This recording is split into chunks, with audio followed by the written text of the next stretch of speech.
Hello, my sleepyheads. It's Steph here, and you've made it to bedtime with the Sleepytime crew. Are you ready for tonight's story?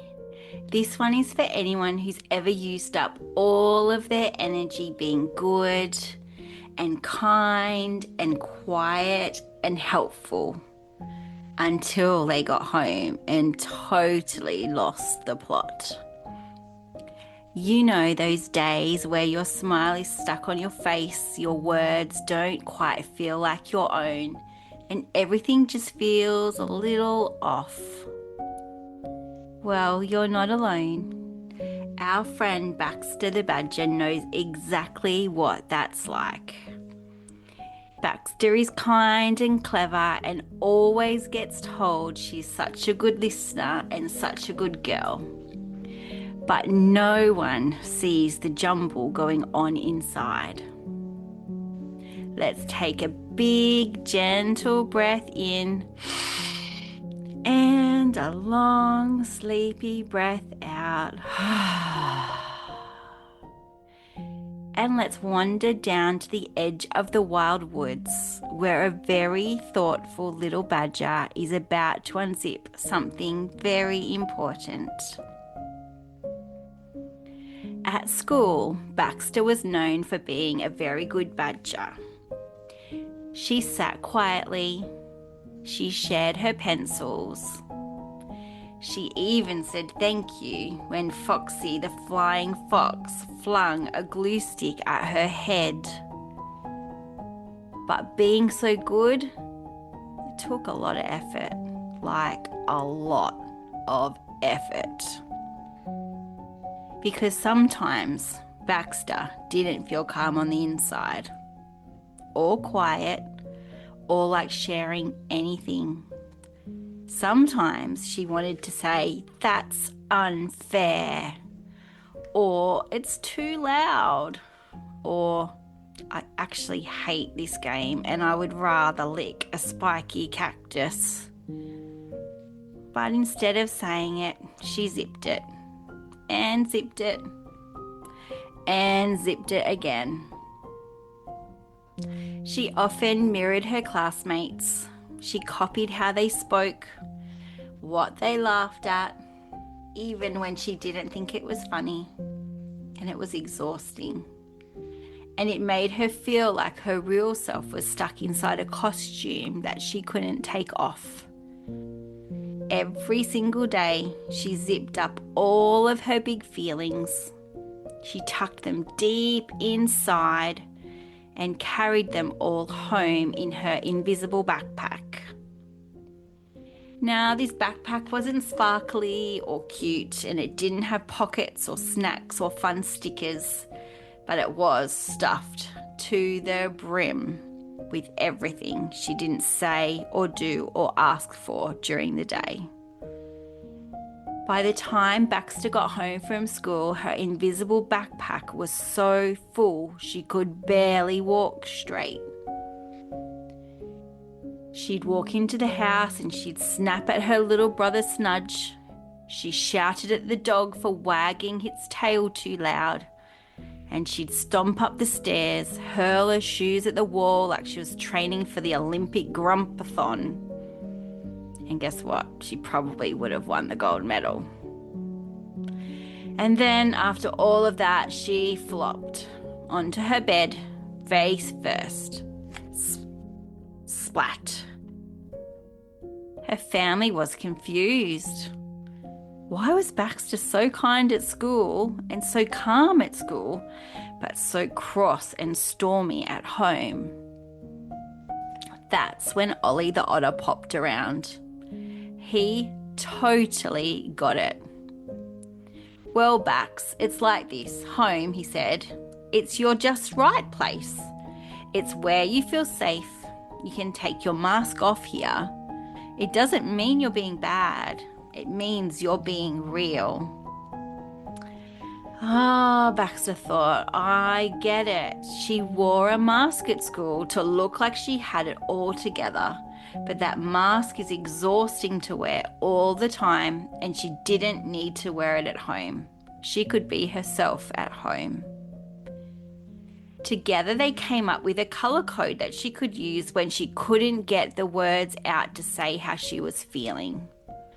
Green meant I'm okay. Orange meant I need a quiet space.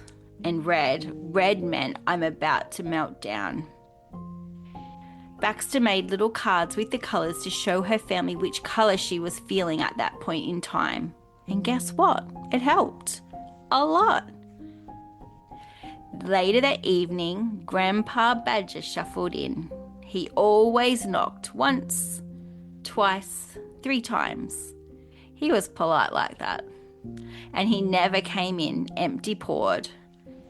Tonight he bought warm milk and a few of Baxter's favourite biscuits.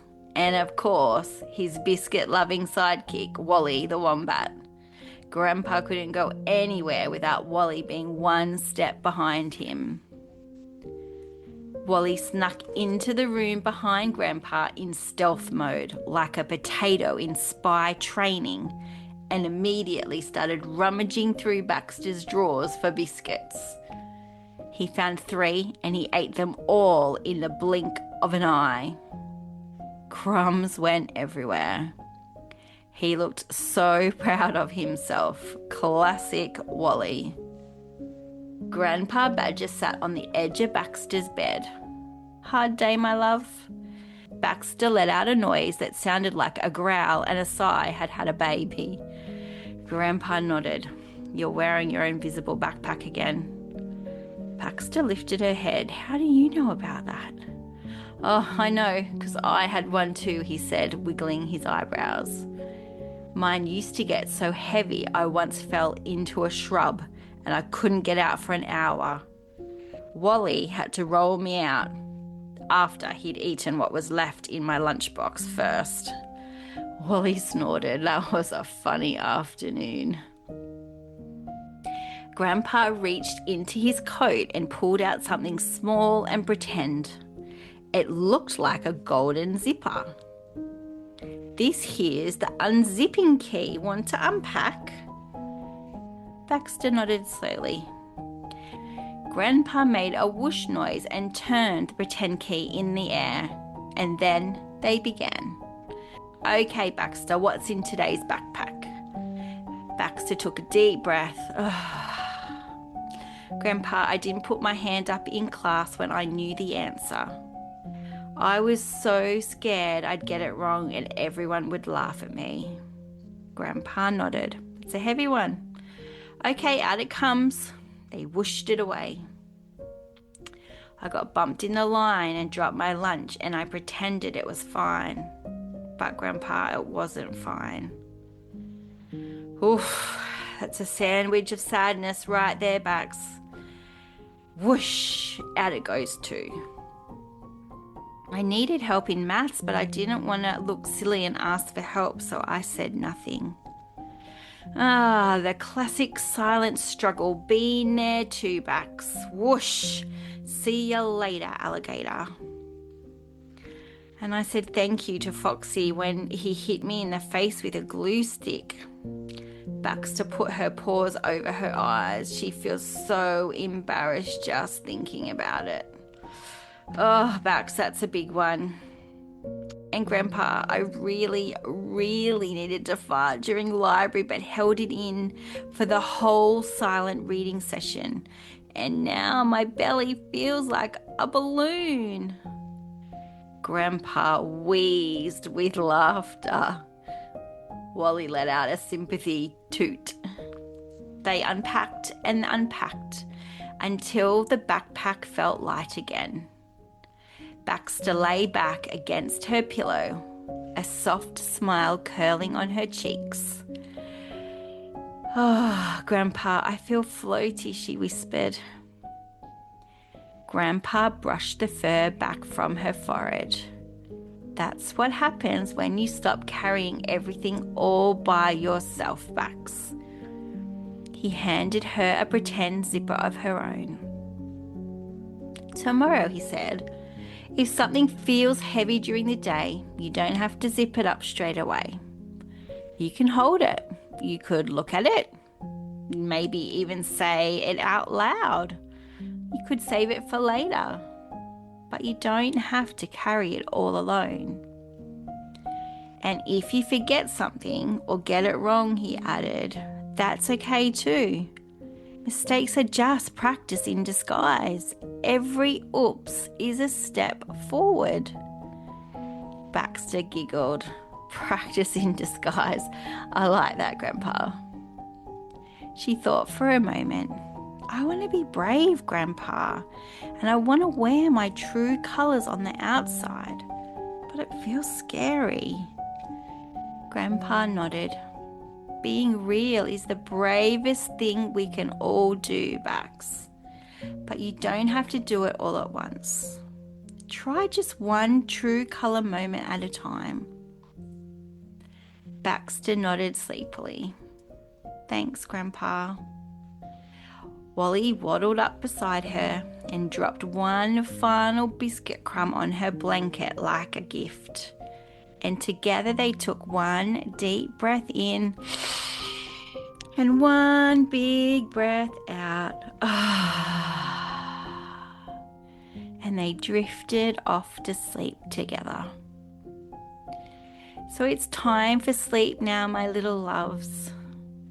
Taking one big breath in and blowing it out like a feather on the wind.